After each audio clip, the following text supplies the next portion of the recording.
For inviting me. Of course, it's more fun to actually come to London, but that's the new world we live in. So this is a joint work with Dan Benjamin, who is here with us, Jakina Debnam, Mark Florbe, and Mike Kimball. And this is, I told Christian before everybody arrived, he asked me if it's a new paper, and I said yes, but I paused before I said yes, because the project has been going on since 2013. So we have been now at our 7th year working on this, but we really think we're close to having a good draft. So of course, comments will be welcome. It's one of the first presentations we give to for this iteration of the project. I prepared the slides for 90 minutes, an hour, and I actually want to try to only speak for half an hour, not even 45 minutes, and then have a lot of time for discussion. So I'll skip a lot of slides, but then if you ask questions, I'll go back. Okay, so what is this project about? So as people in this group know better than others, self-reported well-being, or SWB, or just happiness data are increasingly used in economics, and many applications use them as a measure of utility, as a proxy for utility.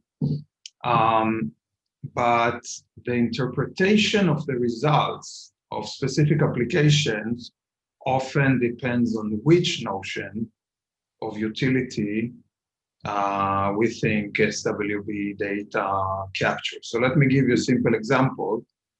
If you think about timing, I'll show a model in a few seconds.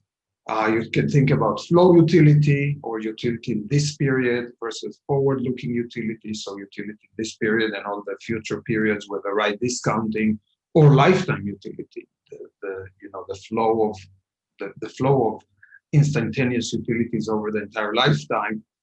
Different concepts of utility are relevant for different users in economics, and the question is, which one of those is captured by a specific subjective well-being question? If you think about the social dimension, then similarly, we can think about self-regarding preferences versus family-regarding preferences versus preferences including altruism and maybe spite, and thinking about others, whoever others enter my preferences when I make choices. And again, the question arises, which of these, if any, does a specific subjective well-being question capture? So here is an example to put things a little bit more formally about what I mean when I talk about the time horizon question. So if we think of utility as the present discounted value of the flow of instantaneous utilities over the lifetime, and this is utility in period T, is as is expected in period T, then you can think about the lowercase u, that's what I refer to as flow utility. So we have this flow of these things, and they typically depend on the consumption vector in period T, etc. Or we could think about lifetime utility, it's the whole thing. Or we could think about forward-looking utility, which is the whole thing, but ignoring the past, because the past is irrelevant for choices that I make. So when we think about choices, we usually think about forward-looking utility. Of course, because the past is irrelevant for choices we make, it actually doesn't matter. For the purpose of making a choice, for choosing between scenario A and B, it doesn't matter if I maximize lifetime utility or forward-looking utility, because the past at that point is held fixed. But when I make welfare statements, for example, I care a lot if it's forward-looking utility or lifetime utility, because if I want to compare different people in different ages or under different circumstances and aggregate over their utilities, then I want to use lifetime utility and not just the future. So these are just three examples of notions of utility. One could think about actually a past-looking utility, which may be a natural thing to think about when you think about subjective well-being questions. You ask people how happy they are, they think about the past maybe. We don't focus on that one because that one is not typically assumed in economic applications. We're focusing out of the many infinite number of combinations, we're focusing on three specific time profiles because they are the ones that are important in economics. So again, the question is, if this is my model and I assume here time separability, which you don't have to assume, we assume it for convenience and because the SWB applications we are aware of seem to be assuming it. I will keep saying in this talk seem to be because most applications of SWB data don't have a formal model and don't tell us exactly which notion of utility they think they capture. But part of work on this project was to go back to the literature and carefully read the papers and try to back engineer what notion of utility did they have in mind, and then try to interpret the findings in light of that notion of utility. So that is something that we're going to do in the first part of the paper. So, okay. So let me give you some examples of different papers in the literature that are apparently making different assumptions about this. As I said, for most papers, it's very hard actually to know what they have in mind, but we picked here the exceptions where they actually say something about it. So here's an example, Gruber, Muller, and Nathan look at the effects of cigarette taxes on the happiness of smokers, etc. And they conclude, they have a long discussion, they have a working paper from 2002, the published version is from 3 years later. In the working paper, there is even more discussion of these issues. And they conclude that their subjective well-being question captures or is consistent with the notion of forward-looking utility. On the other hand, Danny Blanchflower and Andrew Oswald say explicitly that their subjective well-being question is more naturally interpreted as flow rather than as a stock. Now, the interesting thing is that these two papers actually use exactly the same data. They both use GSS, General Social Survey, US data. It's the same question. Taken all together, how would you say things are these days? Would you say that you're very happy, pretty happy, or not too happy? And so we see this recurring theme in the literature that every paper uses this data for a specific application the authors have in mind, and they make assumptions that they need to make for being able to move forward with their application. But once you look at the entire literature, you see that these assumptions are inconsistent with each other, including about the same data. Let me show you another example. So Amy Finkelstein, Erzol Atmir, and Matt Noto-Diego have a paper where they say explicitly, and again, this is an exception, but the authors talk about it so clearly, as a standard in the happiness literature, we interpret the happiness question as a proxy for von Neumann-Morgenstern flow utility. So first of all, hopefully I've convinced you by now that it's not that standard in the literature. Here's another example. They, by the way, use the HRS question, which asks about the past week. And here's one last example from Agisit and Ditton and Roulette. They use the country's letter. So it's a question that asks, something like, think of the worst possible life you can imagine for yourself, the best one you can imagine for yourself. Imagine a letter where the worst is on the first rung, the best imaginable life is on the top rung. Where do you stand these days? And they say that so they use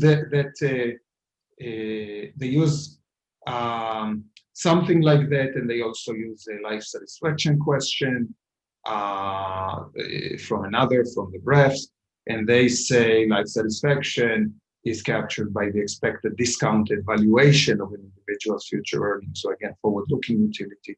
All right, so different assumptions, are made by different authors about the same data sometimes. Who cares? Does it actually matter? Yes. So I'll give you 3 examples. First example, think about the very common exercise in the literature. In fact, one of the nice things you can do with subjective well-being data is the money valuation of a good. So usually what you do is you run so-called happiness regression. You regress a measure of subjective well-being on a bunch of right-hand side variables. One of them is, let's say, this year's income. Another one is this year's consumption of the good X, let's say your employment status. And then you get the slopes, the happiness slope on each, and you could divide the coefficients by each other and price one by the other. So you could make statements such as unemployment makes you as unhappy as earning X dollars less. This is a very common exercise to price non-market goods that we can't price otherwise. Now, what's the problem with that? So if the subjective well-being question captures flow utility, the instantaneous utility, then the coefficient ratio, when you divide the coefficient on X, on, let's say, unemployment status by the coefficient on Y, let's say this year's income, is equal to this term. However, if the question captures lifetime or forward-looking utility, then the coefficient ratio gives you actually this term. And notice we replaced flow utility with the big U, the entire this present discounted value of stream of flow utilities. These 2 expressions will only be equal under this condition. And to get it, we actually subtracted 1 here and here just to get this term. It will have a nice interpretation. So I subtracted here a covariance of little ux over covariance with ux, and the same thing here with y. What does this equality tell us? This equality tells us that the ratio of covariance with non-current utility, let's say an income, between non-current utility and income, to the covariance of current utility with income, must be equal to the covariance of non-current utility. So this is non-current utility, right? It's the entire life utility minus this period utility. So the covariance of non-current utility, let's say with this year's unemployment status, to the ratio of this to the covariance of this year's utility to this period's unemployment status. Now, only when these 2 are equal, the price that we put on unemployment will be the same, no matter which notion of utility the subjective well-being question captures. Now, there are very good reasons to assume that this equality doesn't hold. So think about unemployment, the example I've been using. Why is this year's income? So in the extreme, if this year's income is a perfect proxy for lifetime income, then the covariance of this year's utility with this year's income is probably very similar to the covariance of lifetime income, lifetime utility, and this year's income. On the other hand, again, in an extreme, I'm giving an extreme example, of course, in reality is somewhere in between, but in an extreme example, imagine that everybody's employed, but sometimes we draw from the earned people, and for a single year, we make them unemployed. So, and then we put them back in the earn. So unemployment is a temporary status that tells me nothing about my future and past. In that case, this year's utility, so this is this year's unemployment. So this year's utility is highly negatively correlated with this year's unemployment status. But my entire lifetime utility is very weakly correlated with this year's unemployment status. It's just 1 year. Well, in that case, this term will be much smaller than this term that will be closer to 1. And in fact, it matters a lot which notion of utility the subjective well-being question captures. I gave an example of unemployment, and I gave especially a specific, an extreme example about the assumptions to show you make a point, but I can give many other examples. If you think about pricing, as some papers do, pricing the death of a family member. Then we could think not only about this problem, but also about the problem of adaptation. Do you adapt hedonically to the death of a family member with the years, the entire future of flow of utilities, exactly the same way that you adapt to, let's say, an increase in income? This assumption must hold for this to be the same. And I think in general, anything about a costly investment, right? So I go to grad school in economics and I know that I'll suffer for 5 years, but then life will be good. Then you have a good reason to think that the covariance of current utility with the consumption of grad school in economics is very different than the covariance of the rest of lifetime utility. So this is one example where this interpretation actually matters a lot. I'll give you 2 more examples very briefly. So inferring mistakes. There is a literature that looks at people's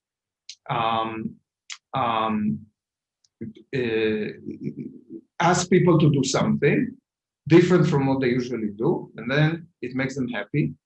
And then the conclusion in the literature is that, well, people are there for making mistakes. We could actually teach them how to improve their lives.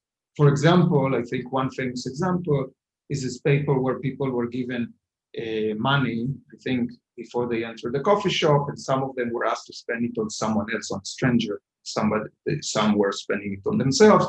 And then I think those who spent it on a stranger were happier. And the conclusion was, we're making a big mistake in life. We should spend much more on others, much less on ourselves. Of course, this is true only if the subjective well-being question captured the broadest lifetime well-being notion. Otherwise, it could be that it made me happier in the 5 minutes after I did it, but over the entire lifetime, it actually makes me less happy because of the foregone consumption and other things that I later on don't invest in. And in fact, there is a paper that seems consistent with this idea. They basically do something similar in the lab, and they see people do become happier when leaving the lab, but then a few weeks later, it reverses. So this is an example of maybe measuring flow utility, but misinterpreting it as measuring lifetime utility, and then misinferring that was a mistake. Last example, there is a big literature of how subjective well-being changes with age. And one of the striking findings is that in older age, I don't know what is older, starting at age 50 or slightly before, slightly after, subjective well-being actually increases with age. And that's a non-intuitive finding. Now let's think about it from the point of view of again, what is the subjective well-being question? What notion of utility does the subjective well-being question capture? So if it is forward-looking utility, then my happiness at age t+1 relative to my happiness at age t, so as I become 1 year older, the difference between the two is any change in expectations about future that is different next year than this year, minus the consumption of this year that is already in the past and is thus excluded now from the future stream. And unless this term is negative, unless my consumption at age 55 is negative, then this term utility subjective well-being should go down with age, unless there is some systematic surprises or something like that, right? If the subjective well-being question captures lifetime utility, then what's the difference in subjective well-being between next year's age and today? It's this term. It's only systematic surprises or systematic biases in expectations, right? It means that every year I learn that actually the remaining future of my life is going to be better than I thought last year it would be, and therefore my subjective well-being is higher. And the last possibility among these three, of course, there are many other possibilities, if the subjective well-being question captures flow utility, then the next year's well-being minus this year's well-being is just the difference in momentary consumption, right? Or, that years or whatever. And so here, subjective well-being will go up with age only if my consumption vector actually improves with age. And this should include my health and other things. So it could be that in the consumption of emotions, there is a lot of evidence that we become less angry, we become less stressed. Maybe these things do improve. We forget more, so we're less bitter. Anyway, very different interpretations from the same empirical result depending on which utility notion is captured by this question. So let me stop here. This is actually the first part of our paper. The first part of our paper puts a model together and then goes back to the literature and shows that these things actually matter and that we could be in trouble if we're not careful about these things. So the first part of the paper really tries to sort things out and to try to say what we can and what we can't infer under the different assumptions. So it's just a theoretical part. We just say, if this is your assumption, here's what you can infer. If it's there, here's what you can infer in the way that I just showed.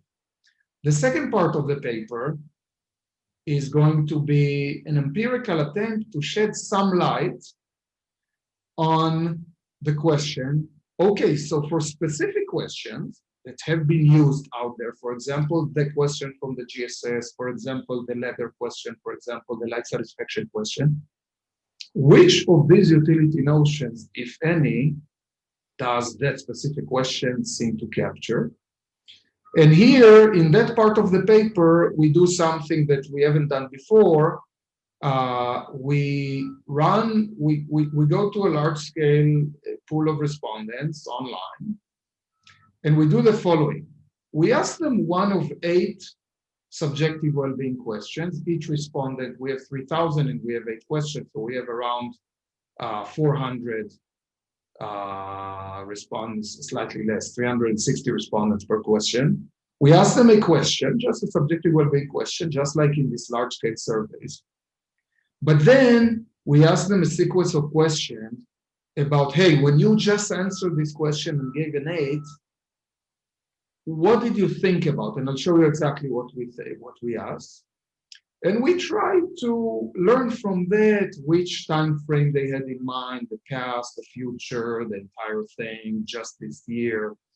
Now, all the examples I gave now were exclusively about time horizons. In fact, in the paper, we also look at the domains, which things actually go into the utility function. I mentioned before health and stress, but you could imagine a long vector of consumption that goes in. I won't talk about it today. And we also look at social circles, which others, other than yourself, enter your preferences. It could be your family, it could be your community and broader circles. Your colleagues, of course, we all care about our colleagues, about our department. So I won't say anything about this today, just because of time.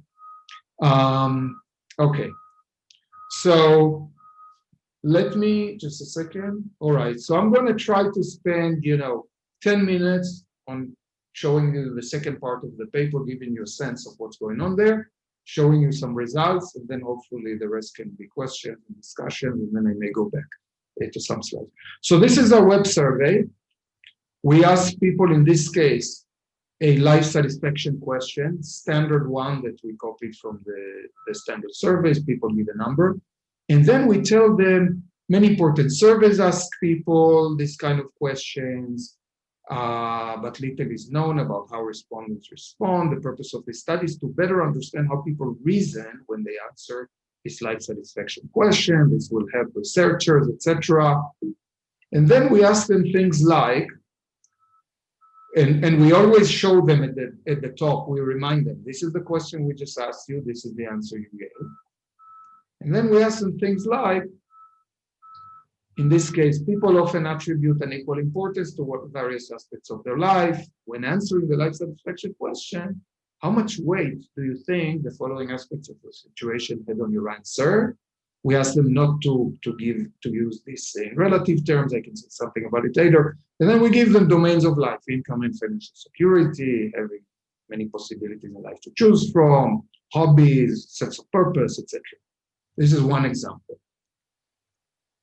Let me skip the limitations. There are several limitations with this method. I think they are clear to economists. You're actually asking people and you think they give you the right answer. So we try to address them as much as we can. I'll just say at the bottom line that if you don't believe people can answer questions reasonably unincentivized and introspective questions, then you're probably not interested in the subjective well-being literature in the first place, because that's what this literature asks. It asks you to think about your life and give a number. One could argue that, in fact, the questions we ask them are easier to answer, because we say, hey, you just gave a number. Well, did you think about this? Did you think about that? Did you think about that? Maybe that's cognitively easier to answer than to try to think about your entire future and give a number. But that's all I'm going to say. I'm going to skip all the related literature. We can get to it later. Let me show you. Okay. So I showed an example of a life satisfaction question, but in fact, we have 8 such questions. The first 3 are widely used. We just picked the leather question, life satisfaction, and a happiness question. We then added another 5, trying to see if we could capture different time frames, different weights of domain, different social circles. So I'll skip the rationale behind them, but we're asking about family well-being. This is a new question that we composed. It's based on our past research that suggested that this may be a useful question to ask. We just asked to rate the overall well-being of you and your family. We have another version where we dropped family. It's just your overall personal well-being, but otherwise same question. Again, a new question. We have 2 more new questions. One is asking about meaning and value specifically, and one is asking about options and possibilities specifically. And then we have a last one that is actually asking about the past, not about how your life is going, but how well do you feel that you dealt with the cards you were delivered in terms of life. So this one is explicitly about the past. Again, if there are specific questions, I can get back to them later. Let me also skip all the details of the survey. These are the histograms. So people give a number from 1 to 10, from 0 to 10, sorry. Each person gets only one of the questions. So we have 360 respondents here behind each histogram.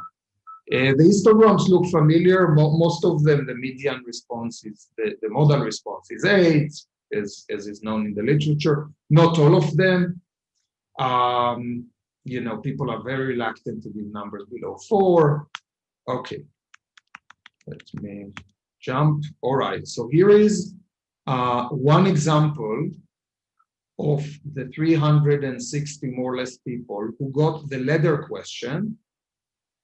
These are the ratings, these are the sliders. So each one is the average and standard error on each side that they gave. And we resorted the things that they showed these things in random order, but we resorted them according to not to the leather average ranking, but across all the questions. So, people like financial security and income and family and physical health, no big surprises. Okay, now here is another question. This was the this was the meaning and value question. And you can see that roughly speaking, the weights are correlated, but when you ask about family and relationships, meaning and value, a meaning and value oriented notion of well-being actually gives it extra weight. And of course, when you ask specifically about purpose and meaning, it gets a lot of weight in a meaning and value question, and also living according to one's personal value. So these are all make sense, and let us become more confident with our method. People actually read the question, people actually read the different domains. It seems to be very reasonable. And now I'm going to throw in all the 8. And my only takeaway from this one, again, we analyze it more carefully in the paper, but my only takeaway is that you see very high correlations across the different measures, again, with the obvious exceptions. So also, when we have the question about options and possibility, this one, so when you ask about possibilities in life, yes, it gets an outlier weight. That's a good thing. We passed this informal, falsification test. But they are very highly correlated. You get more or less the same picture from it doesn't matter how you are, it almost doesn't matter how you ask the subjective well-being question. People are going to care a lot about income, financial security, family, physical health, etc. Now, let me move on to talk a little bit about the time horizon. So the question was, when you answer the life satisfaction question, and again, we remind them of the question and your answer, did you evaluate your situation as it is right this moment or over a longer period of time in the past or in the future? And, we could have asked them about each period of life. In theory, we could have asked them about each tau of life, right? Here, what we did was we grouped different periods in life into reasonable time periods that we can ask about. So we asked right this moment while answering the survey, today, last few days, last few months, etc., all the way to over your entire life so far until this moment, and over your entire life, including your expectations for the future. Let me show you just 3 examples of profile responses for 3 different individuals. So this time it's not means, it's actually individuals, this person, this person, this person. You can see the green person, for example, is very flow utility oriented. They put they pull the slider all the way to the right this moment and today, and gave 0 to everything else. They only thought about that, right this moment and today. On the other hand, you see that the red respondent is a very lifetime utility person. All the weight is on the entire life, including expectations for the future, and 0 on everything else. Now, these, of course, were carefully selected. Most respondents show all sorts of, more flowish, or lifetime-ish, or anything in between. And for example, the blue respondent puts a lot of weight on right this moment, but also a lot of weight on entire life so far and last few years, which is kind of consistent, and less about the future. So we get all sorts of things. Now let me show you some averages.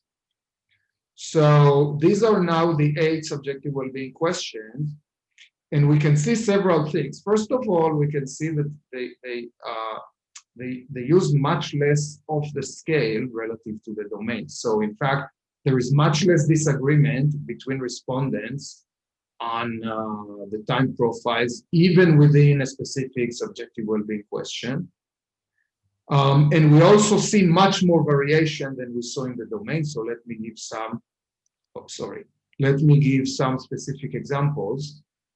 Our new question, personal well-being question, is actually the most flow-like of the 8. You can see it gets the highest weights on today and right this moment, the lowest on measures of the entire life. But I say highest and lowest. It's not high, it's not low. It's still, even this is not a clean measure of flow utility. And I know it's not a clean measure and not just, well, these are data with a lot of noise, because as I showed you in the domains, we went all the way to 30. I mean, people, when they agree on something, they do use the entire scale. But it's the most flow-like, but one main conclusion, none of these the 8 questions that we asked is a clean measure of either flow utility or lifetime utility or forward-looking utility. That's kind of the cautionary result.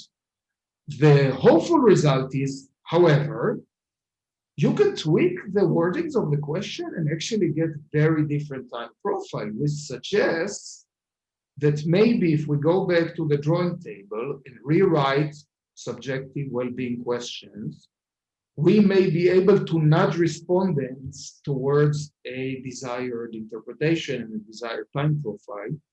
You see, by the way, that the question about meaning and value is kind of a U-shape, silent U-shape. when you think about your meaning and value, you think a lot about today and right this moment, but you also think about the entire life and not so much in between. When we ask people about the past, the dealing well question, well, they thought a lot about the past. They also thought about entire life, so past and future. And they didn't think, relatively, they thought less about today, right this moment, last few days. So again, the cautionary part is none of the main questions out there now that are used in hundreds of applications seem to cleanly capture one of the main utility notions that economists think about, usually when we model things. But on the positive side, it seems that, we only tried 8 things, but if we sit down a little bit and try to play with these things and then test them and retest them and ask people about interpretation, we actually might get both things that look like flow utility and things that look like forward-looking utility, etc. Let me skip. So here are some examples. This is an example of the 3 main questions that are out there. So the ladder, the life satisfaction question, and the happiness question. You see that they actually capture a very similar time profile that is neither too flowish, definitely no lifetime utility. Now we can go back to the papers that I showed, use exactly these questions and what assumptions they made about them. Let me go and just end with one last thing, which is heterogeneity. So far I showed you averages. I said, well, is this question flow-like or lifetime-like? But wait a second, it could be flow-like for some people, lifetime-like for other people. So we show in the paper, I'll give you just one example. I now average across all 8 subjective well-being questions, and I show you the time profile, the average time profile that men and women give. And you can see that women are more flow-like than men. Also, you can see, for example, when you compare the employed and the unemployed, it seems that the employed are also more flow-like, or you could say less rest of the life-like than the employed. So, in fact, there are 2 issues now to think about. First of all, we may be making the wrong assumptions about what utility notion a specific question captures, but also when we compare across demographic groups, we may be comparing across groups that interpret the question as capturing a slightly different notion of utility. And maybe the differences we find, for example, in happiness between men and women, or in life satisfaction between the employed and the unemployed, part of them, at least part of them, could be because they think they answer a different question, and not because they all answer exactly the same question but give different numbers. I think that's all I'll say for now. Other than a little bit repeating what I said, but I'll just say, look, we have been using subjective well-being questions that weren't designed by economists or by policymakers for the purposes that we have been, by the way, very creatively using them for the past few decades, starting with Easterlin in 1973, and you see amazing uses of this data for utility proxy, for answering difficult questions that we can't answer otherwise. So we are in a situation where more than half a century ago, psychologists, and I think it was, marriage consultants and others designed these surveys and put them in large-scale surveys. They had very different uses than the uses that today we apply these questions for. Now, of course, we need to use those questions because the nice thing about these questions, we have 50 years of them. We have them in many countries. We can compare across countries.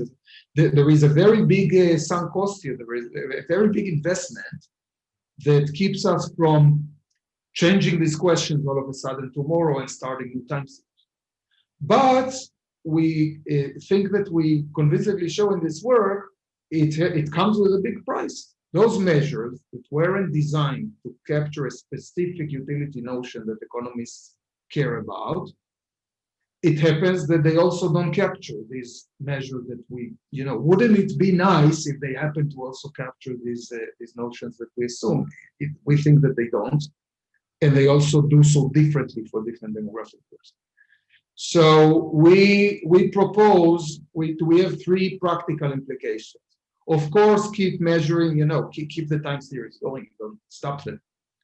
But if you don't have any budget to do anything else, you're just a passive user of this data, by all means, keep using them and keep doing the wonderful things we have been doing with them, but be very careful about how you interpret the results.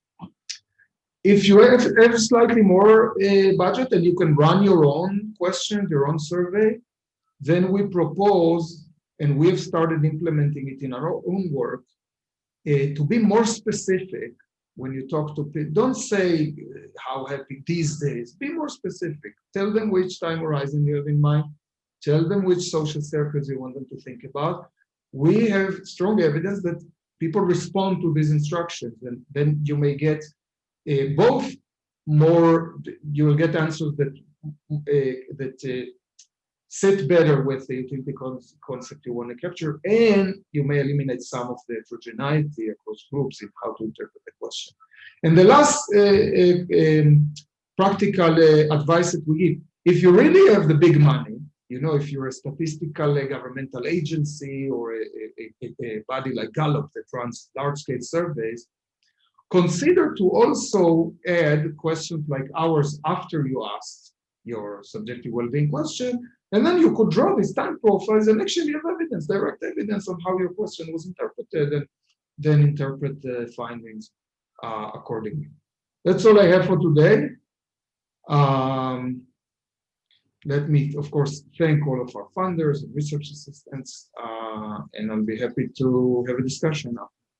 Yeah, thank you so much, Ori. I hope there's many people in the audience who have big budgets. Again, the floor is now open for questions.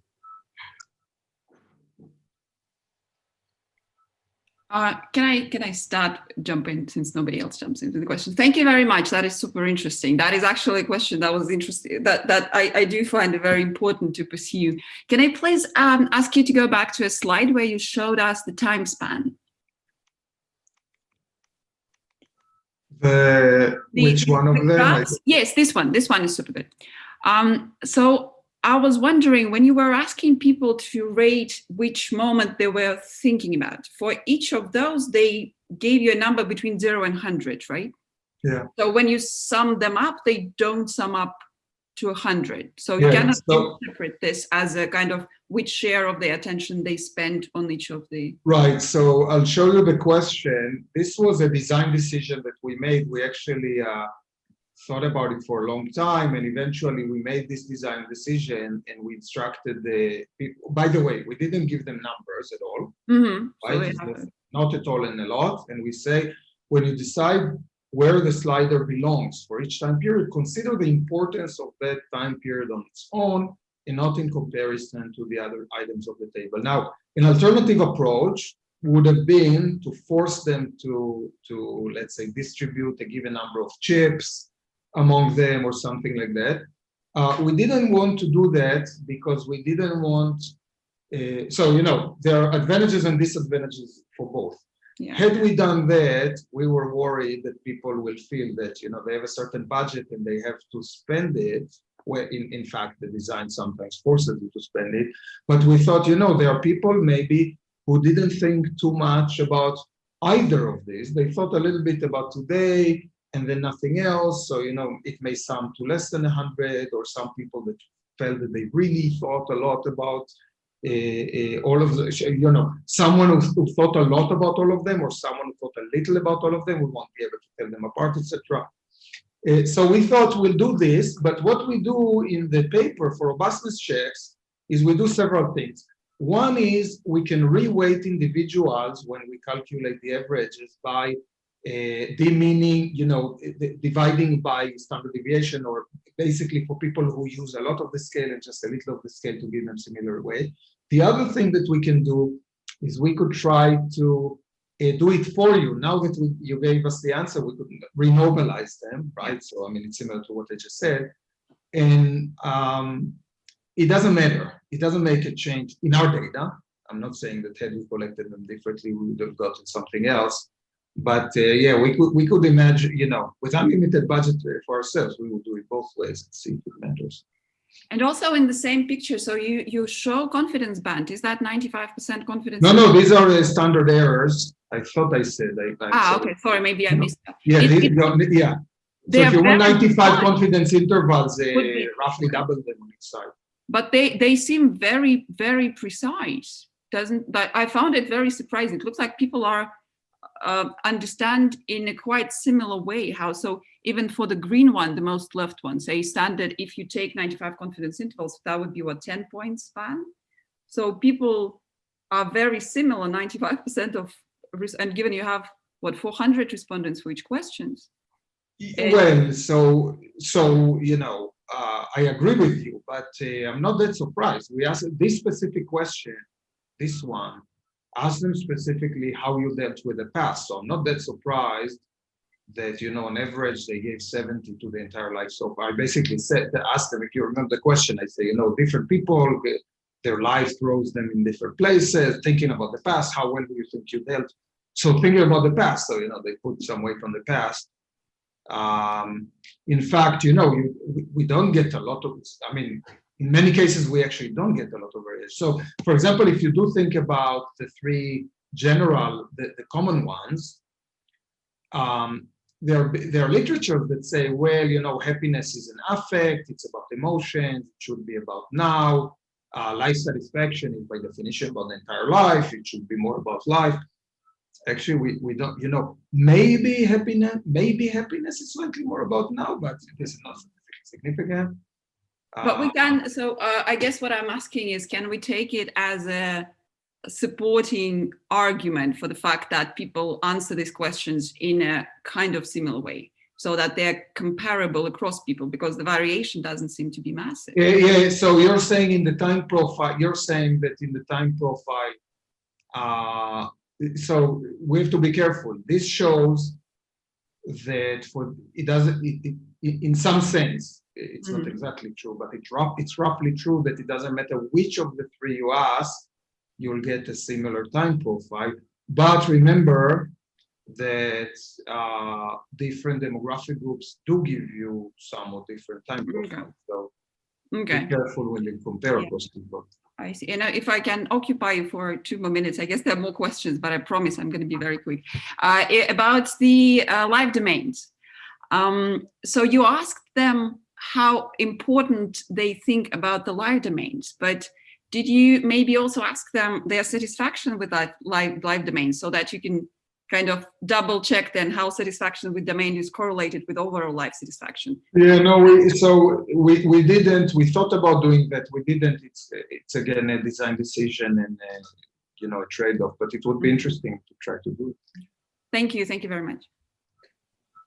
I mean, just to follow up on Katja's point, that's really nice, because that's what I had in mind, kind of, okay, if you do a double check, first you ask them what moment they thought about, and also you have kind of an empirical test on what are, like, how does past unemployment impact my life satisfaction today? How does, like, my past income influence my life satisfaction today in comparison to my current income? And that would be the empirical test for what are the influences of my life. So you're thinking about, just to make sure I understand, you're thinking about the design where we vary their past, or we just ask them about the past? So I see. So I'm asking them about the past, and I'm asking them about the future, and then I'm asking them before that, I'm asking them the general question, and I see if their reports about which time frames they thought about when they answered the general question are consistent with putting these weights on the different pieces of life.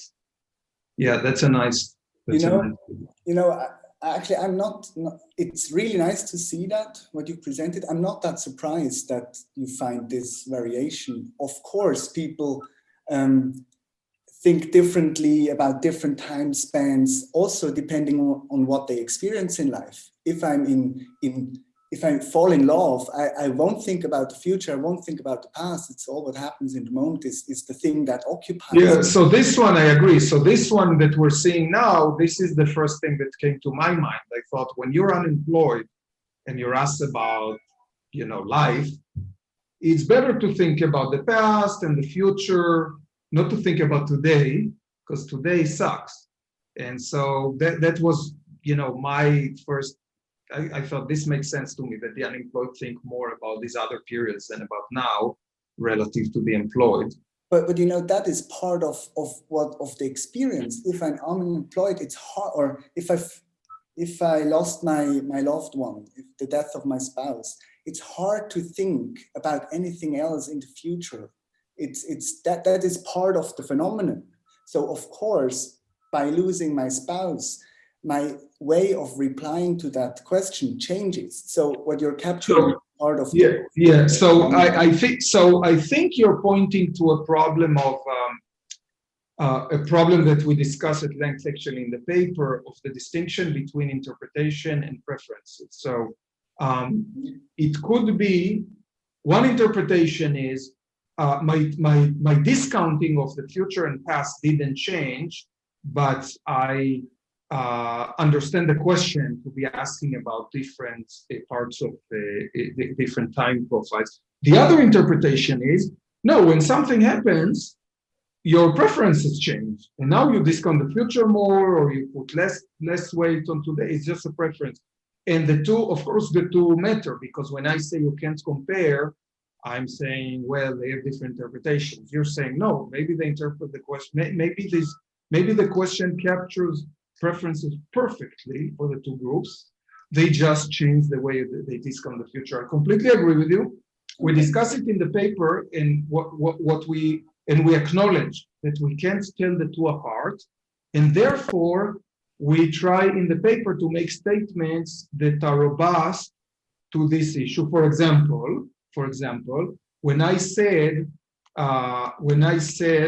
look, none of the standard questions is a pure question of low utility, what evidence did I base it on? Well, I based it on the fact that they put so much weight, more than 50%, also on all the other periods. Now, for this statement, I don't care. It's not that I don't care. For them to put so much weight on these other profiles means it has to be the case that both they interpreted the question as referring also to these periods, and they actually care about these periods. So in this case, if you put a lot of weight on last few years, it means both you understood that I'm asking, that it's legit to think about it when I'm asking you about happiness, and that you actually care about the last few years. So we're trying to make these statements in the paper when we say, okay, I don't know to what extent you put a lot of weight on this because of preferences or because of interpretation, but I can certainly rule out that you put zero weight on it. So therefore, I can tell you that this measure is not a clean flow utility measure. These are the types of statements we try to make. Thanks. Can I ask a question? So I think I'm trying to remember exactly what questions they were, the 8 that you... By the way, just say on procedure, I'm not supposed to assign you, right? So you guys do it on your own, because I see some hands. And... No, everybody can just talk in. I think that's the most efficient. Yeah, you fight with your colleagues, not with me. I think that Chris nodded at me, but of course he could have been nodding at someone else. But I'm going to keep talking now. I'm trying to remember what your 8 questions were, and from my memory, you had some that were kind of nowadays or generalized, and you had 1 or 2 that were specifically about the entire life so far. I don't think you had any questions that really instructed people to answer for now or for today. Is that right? Yeah, that's correct. I guess I would be interested to see that as someone who asks questions that are kind of, so I have repeated measures. So that's the next, that's the next paper. So we are also in the business of collecting subjective well-being data for other purposes. And one thing we learned from that is we have to be very exact. We ask them, this year or, in a 4-year period, and we tell them who to put in and out. And in fact, by including some of these introspective questions there, we'll be able to answer your question. Does it work? I mean, I guess if you had a series of right now answers and they genuinely were right now answers, they ought then to be correlated at a future point with what they said about times in the past. And that would give you another approach to this that doesn't rely on this possibly slightly post hoc kind of, is it really, it's obviously in the same area, asking people how they feel and why they feel how they feel.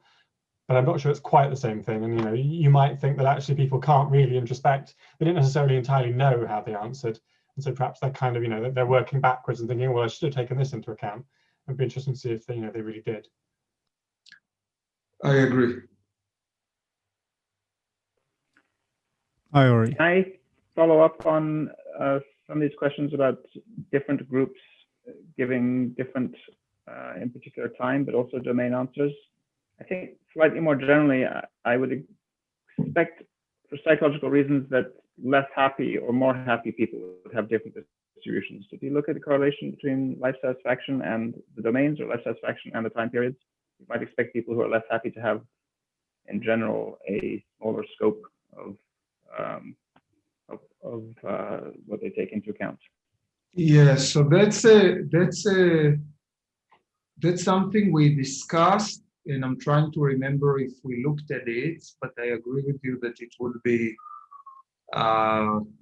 interesting to see. Of course, we won't be able quite to make a causal inference here because we asked them both, but it would be interesting to look at correlations.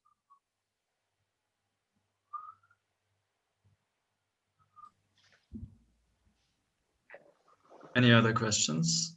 Hey, so I did a lot of random useless analyses during my thesis when I was doing that, and I found one that kind of relates a little bit to this. So what I tried to do was use the 4 measures on the annual population survey, the worthwhileness of life satisfaction, anxiety, and happiness, and tried to load them onto short-term, like affective, so kind of what you would call flow utility, and then onto like longer-term evaluative lifetime utility, just doing factor analysis basically.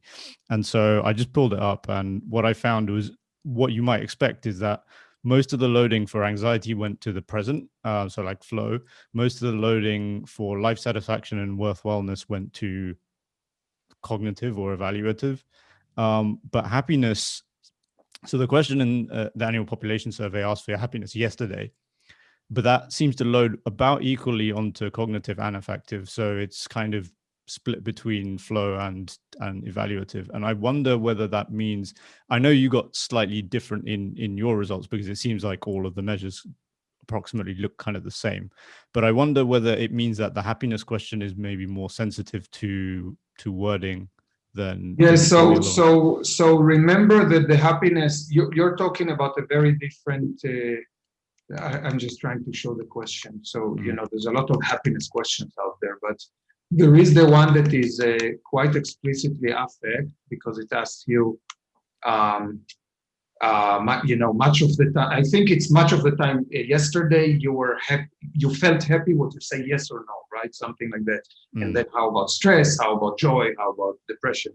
This one is actually a very different happiness question. It's true that it has happy in it, which is an emotion, but it's, taking all things together, and it may be how happy in a more evaluative sense. So that could explain.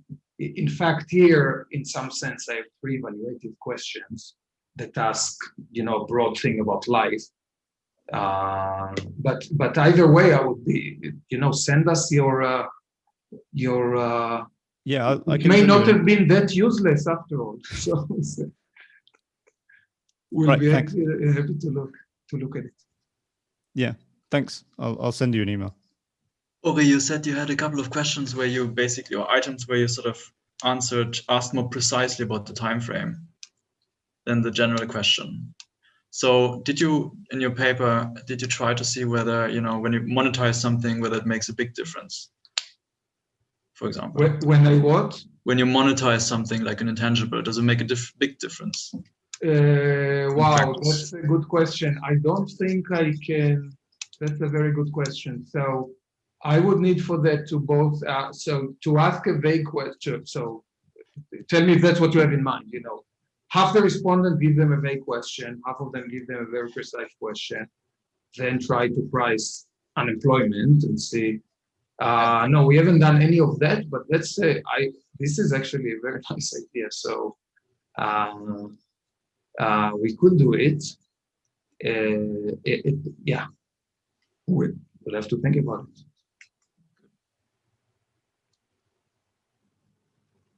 Any other questions? If not, then I think we're already 3 minutes over the time. Ori, thank you so much for coming. This video will be posted on the CEP website as well in about a week. And yeah, thanks again for coming. It was a really great talk, very insightful. And next week we have Sarah Flash from Marseille School of Economics talking about daylight savings time, I think, and well-being and health. In particular, talking about do time constraints, actually it's not daylight savings, it's do time. It's at the example of daylight savings. It's the questions, do time constraints worsen our health and well-being? Daylight saving time as a quasi-natural experiment. So hope to see many of you, especially those with the big budgets, next week. Okay. Thank you again Bye. for inviting me, and thank you for being such a wonderful crowd. These questions and suggestions are exactly why I flew all the way to London today. That's good. Take care. Bye-bye.